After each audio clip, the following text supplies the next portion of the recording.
வணக்கம் நண்பர்களே. இன்று நாம் பார்க்கப் போவது 12 ராசிகளில் முதல் ராசியான மேஷ ராசியின் குணங்கள் பற்றி. மேஷம் என்பது ஒரு ஆரம்ப சக்தி. புதிய விஷயங்களை தொடங்கும் தைரியம், முன்னேறும் மனப்பான்மை, இதுதான் இவர்களின் அடையாளம். மேஷ ராசிக்காரர்கள் பிறந்ததே தலைவர்களாக இருப்பதற்கு. எங்கே சென்றாலும் முன்னிலையில் இருப்பார்கள். யாரையும் பின்தொடராமல் தங்களுக்கான பாதையை தாங்களே உருவாக்குவார்கள். இவர்கள் மிகவும் எனர்ஜெட்டிக் ஆனவர்கள். ஒரு விஷயத்தை ஆரம்பித்தால் அதை முழு ஆவலுடன் செய்வார்கள். ஆனால் சில நேரங்களில் அதே வேகத்தில் அவர்களுக்கு சலிப்பும் வரும். மேஷ ராசிக்காரர்களுக்கு ஒரு பெரிய குறை கோபம்.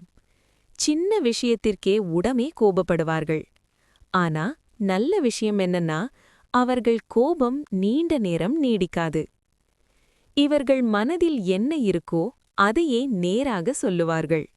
சுற்றி பேசுவது இவர்களுக்கு பிடிக்காது.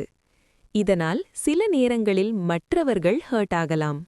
சவால்கள் வந்தால் ஓடிப்போக மாட்டார்கள். மாறாக அதை எதிர்கொள்வார்கள். ரிஸ்க் எடுக்க பயப்பட மாட்டார்கள்.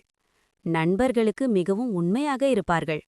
ஒரு ஃப்ரெண்ட் இருந்தா அவர்களுடன் லாஸ்ட் வரை இருப்பார்கள். ஆனா ஈகோ வந்தா ரிலேஷன்ஷிப் பிரேக் ஆகும் வாய்ப்பு அதிகம். பிசினஸ், போலீஸ், ஆர்மி, ஸ்போர்ட்ஸ் மாதிரி துறைகள் இவர்களுக்கு பொருத்தமானதாகும். தைரியம், எனர்ஜி, லீடர்ஷிப் என்பன இவர்களது பலம். கோபம், அவசரம், கவனக்குறைவு போன்றவை இவர்களது பலவீனங்களாகும். மொத்தத்தில் மேஷ ராசிக்காரர்கள் ஒரு தீ போல இருப்பார்கள். அவர்கள் ஆரம்பிப்பது பெரிய விஷயமாக இருந்தாலும், ஆனா அதை அமைதியா முடிக்க கத்துக்கிட்டா அவர்களை யாராலும் நிறுத்த முடியாது. அடுத்த வீடியோவில் அடுத்த ராசி பற்றி பார்க்கலாம். லைக், ஷேர், சப்ஸ்கிரைப் பண்ண மறக்காதீங்க.